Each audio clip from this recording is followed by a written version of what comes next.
இன்றைக்கு நாங்கள் இந்து கடவுளர்களுடைய திருவுருவ விளக்கங்களை சொல்லுகின்ற பணியிலே முதலாவதாக விநாயகப் பெருமானுக்கு ஏன் இந்த எலி வாகனமாக அமைகின்றது என்ற கருத்தை பார்ப்போம்.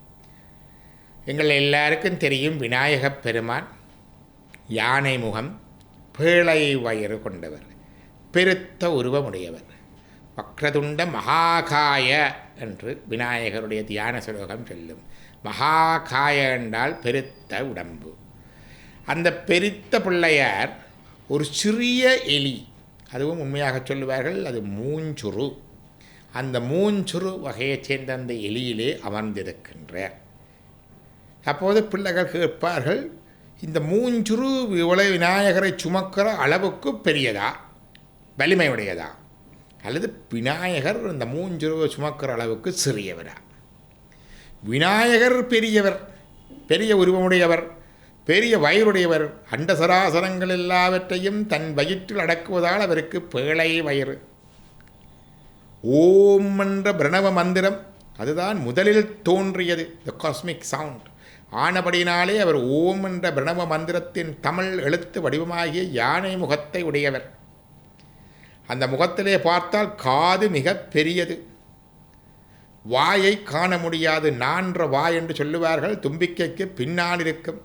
ஆகவே நாங்கள் எல்லோரும் காதை பாவித்து நன்றாக கேட்க வேண்டும். லிசன் வெல், டாக் லெஸ், அதாவது கதைப்பதை குறைத்து கொள்ள வேண்டும் என்று சொல்லுவதை குறைக்கின்றதாகவும் சொல்லுகின்றார்கள். பிள்ளையாருடைய திருவுருவத்திலே இந்த மூஞ்சுரு வாகனம் எதை குறைக்கின்றதென்றால், புராணக்கதைகளின்படி பிள்ளையார் கஜமுகாசுரனை வதம் செய்ய போன பொழுது, அவனுடன் யுத்தம் செய்த பொழுது, அவன் இந்த மூஞ்சுரு அல்லது எலி வடிவம் கொண்டு தப்பியோட முயற்சித்தான். அந்நேரத்திலே அவர் அதை அடக்கி தமக்கு வாகனமாக கொண்டளினார் என்ற புராணக் கதையை இங்கு நினைவு கூறுகின்றோம். பிள்ளையாருடைய சதுர்த்தி தினங்களிலேயும் இதை நாங்கள் நினைவு கூற வேண்டும். இந்த பிள்ளையார் அல்லது விநாயகர் இதை அடக்கி தனக்கு வாகனமாக கொண்டார் என்றால், இந்த கஜமுகாசுரன் என்பது யார்? கஜமுகாசுரன் என்பது எம்மை பீடித்திருக்கின்ற அழுக்கு, பாசம். இந்த பாசத்தை ஆணவம் என்று சொல்லுவோம். முக்கியமான பாசம் அது.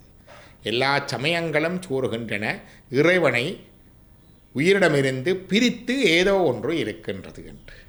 இந்த பிரித்து இருப்பது என்ன என்பதை சில சமயங்கள் பாவம் நம்மை பிரிக்கின்றது என்று சொல்லுவார்கள். சில சமயங்கள் பாவம் புண்ணியம் ரெண்டும் சேர்ந்த கர்மா எம்மை பிரிக்கின்றது இறைவனவிருந்து என்று சொல்லுகிறார்கள். சில சமயங்கள் மாயை எம்மை பிரிக்கின்றது என்று சொல்லுகின்றார்கள். சைவம் ஆணவம் என்கின்ற இருட்டு எம்மை பிரிக்கின்றது என்று சொல்லுகின்றது. இந்த ஆணவத்தின் வடிவான அசுரனுடைய வலிமையை அடக்கி அவனை ஒடுக்கி ஆணவத்தை அடக்கி தனக்கு அடிப்பட தனது கட்டுப்பாட்டுக்குள் வைத்திருப்பதை பிள்ளையாருடைய உருவம் காட்டுகின்றது. ஆகவே ஆன்மாக்கள் உயிர்களாகிய நாங்கள் எமது ஆணவ மலத்தை எமது முயற்சியினாலே மட்டும் அடக்கி ஒடுக்கிவிட முடியாது. எங்களுடைய ஆத்மீக விடுதலை எமது தனிப்பட்ட முயற்சியினாலே மட்டும் சாத்தியமாகின்ற ஒன்று அல்ல. இதற்கு இறைவனுடைய அருளும் தேவை. அங்கேதான் விநாயகப் பெருமான் வந்து கஜமுகாசுரன் வைத்த கதையை பார்க்கின்றோம். இதேதான் சிவன் திரிபுரம் எளித்த கதையையும் பார்க்கின்றோம். இதே விதமாக முருகப்பெருமான் சூரனை வதம் செய்ததையும் பார்க்கின்றோம். இதே விதமாக அம்பாள் வந்து மகிஷாசுரனை வதம் செய்ததையும் பார்க்கின்றோம். ஆகவே இது எல்லாம் எமது ஆணவத்தை இறைவன் வந்து அடக்கி ஒடுக்குவதை குறைக்கும். இன்னொன்றையும் பார்க்க வேண்டும். சைவத்தினுடைய முப்பொருளுண்மை தத்துவத்தின்படி இறைவனும் அனாதியானவன், தொடக்கமும் இல்லை முடிவும் இல்லை. உயிர்களும் அனாதியானவை, தொடக்கமும் இல்லாதவை முடிவும் இல்லாதவை. உயிர்களை பீடித்திருக்கின்ற இந்த ஆணவம் அல்லது ஆணவங்கன்பம் மாயை என்கிற இந்த பாசமம் தொடக்கம் இல்லாதவை, முடிவில்லாதவை, அழிவில்லாதவை. ஆனால் அந்தந்த முத்திப்பேறு பெற்ற ஆன்மாக்களின் ஆணவத்தை இறைவன் அடக்கி வைக்க உதவுகின்றான். இது அழிக்க முடியாது. பதி பசு பாசம் எனப்பகர் மூன்றில் பதியினைப் போல் பசு பாசம் அநாதி தொடக்கம் இல்லாதவை என்று திருமந்திரம் கூறுகின்றது. ஆகவே ஆணவத்தின் அழிவற்ற தன்மையையும் காட்டுவது இந்த விநாயகப் பெருமான் தன் கீழே அடக்கி வைத்திருக்கின்ற இந்த எலி வாகனம். அதே விதமாக முருகப்பெருமான் தான் ஆரோகணித்து வருகின்ற மயில் வாகனமும் கூட. இன்னொரு விதமான கருத்து, இந்த மூஞ்சிறு என்கின்ற எலி கிராமப்புறங்களிலே பார்த்திருப்பீர்கள்.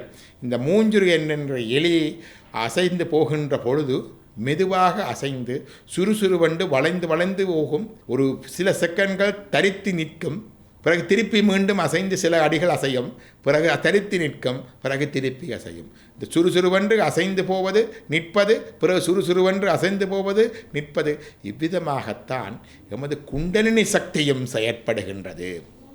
எமது குண்டலினி சக்தி எமது ஆதார சக்கரங்களிலே மூலாதாரத்தில் இருப்பது.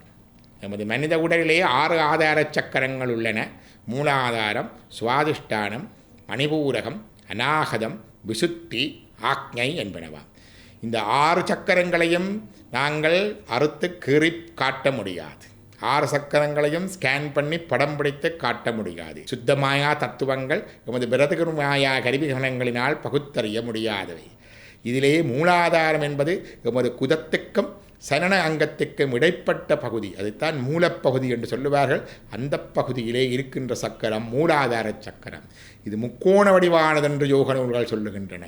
இந்த சக்கரத்துக்கு அதிதேவதை விநாயகர். அதிதேவதை விநாயகர். இந்த மூலாதாரத்திலே 3.5 சுற்றுக்கள் சுருண்ட ஒரு பாம்பு போல இந்த குண்டலினி சக்தி உறங்கி கிடக்கின்றது. இருட்டறை மூலையில் இருந்த குமரி குருட்டு கிழவனை கூடல் வேண்டி குருட்டினை நீக்கி குணம்பல காட்டி மருட்டி அவனை மனம் புரிந்தாளே என்று திருமந்திரம் சொல்லுகின்றது.